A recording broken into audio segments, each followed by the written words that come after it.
what do you think about the impact of the internet and electronic education worldwide? And can this be a greater catalyst for thinking in a more holistic way? And I will just start, I want to throw this out to you, but I'll just start it by saying that the internet is this wonderful piece of appropriate technology, kind of like the GPS, that is connecting all kinds of folks in little ways. So you can go on your computer there in Brazil and do this mapping, and then, heaven forbid, cut a carbon credit deal with a banker in wherever. Not that carbon credits are the answer here, but it's just really a game changer for people to be able to communicate and get together. But that's just a thought that I have, and I'm sure you have much more to say about the internet and the impact that it's having on the work that you're doing, positive and negative. Well, I see it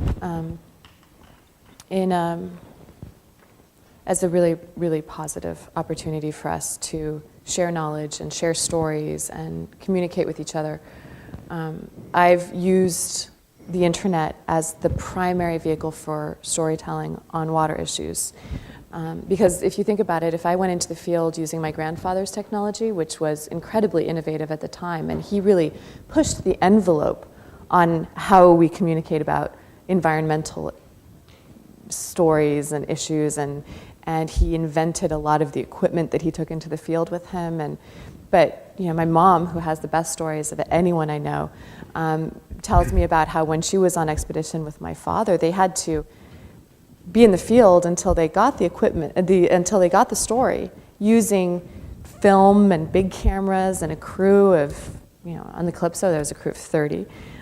They would be in the field for months. They'd have to fly that film back to LA where the editing suites were so that they could look at the film and make sure those shots were in the can.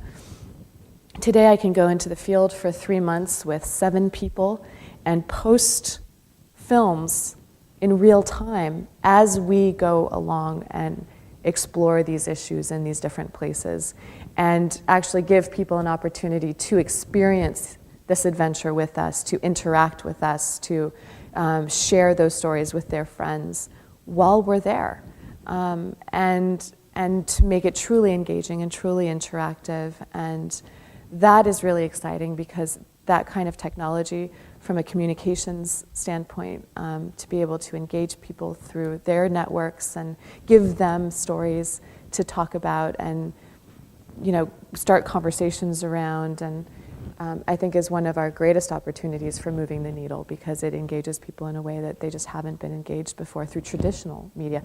If you did a documentary and put it in a theater, you would have maybe 50,000 people see it over the course of months. I get 50,000 people a day.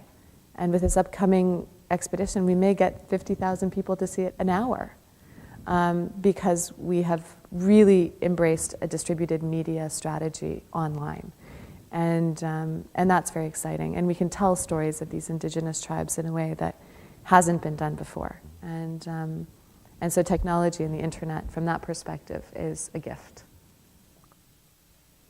I totally agree with that. I mean, we couldn't have done our book without Google, without the web of science, without the unbelievable universe of information.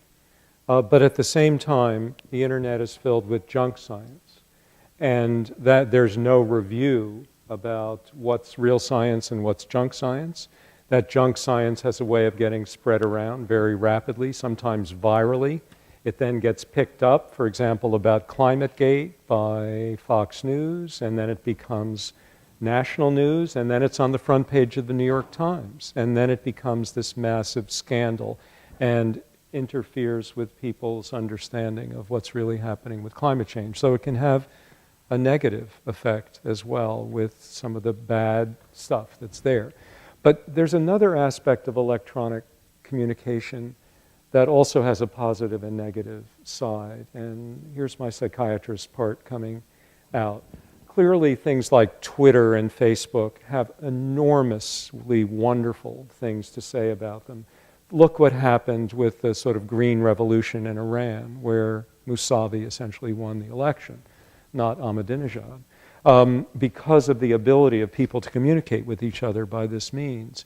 But as a psychiatrist, I have great worry about how, especially young people, always have to be connected, always have to be on email, always have to be on their iPod, always have to be on Twitter, always have to be on Facebook, and are not hearing themselves think.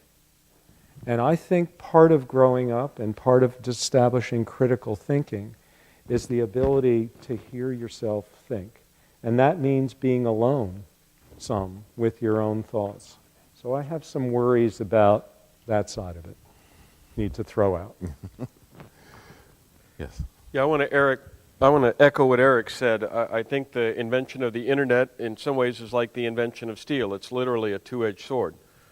When Columbus first landed in the New World, and we're not sure where it is, it's probably on an island in the Bahamas, he took out a sword, like the Spaniards like to do, and declared the land for the King and Queen of Spain. And one of the Indians, who'd never seen steel before, reached out and grabbed the sword. And it cut him, and he bled. The internet, very positive. We all know why. But there's some downsides. Kids don't go out and play in the yard anymore. They'd rather look at it on the internet.